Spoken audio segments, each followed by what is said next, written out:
Here's what I did. Do you mind if before we start, I write down the 4 things that matter to us and our organization? And they're the 4 things that actually drive your pricing. And they're like, whatever, dude, like, here's a pen, have fun.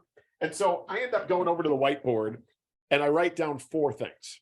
These are the 4 things that drive every for-profit company's business model in the world. Number 1 is volume, meaning we as an organization want to sell a lot of volume, right? The more stuff we sell. In this case, for us, it was users, but the more product, services, technology we sell, the better for us, right? That's good. Yep. Number 2, we like money. Yep. The faster companies pay us, the better. Number 3, length of commitment, meaning the longer companies and individuals commit to our products, technology, services, the better it is for us. And then number 4 is predictability, or our ability to predict and forecast our business is really valuable. So the timing and that alignment around timing is super That's the important. one I always forget.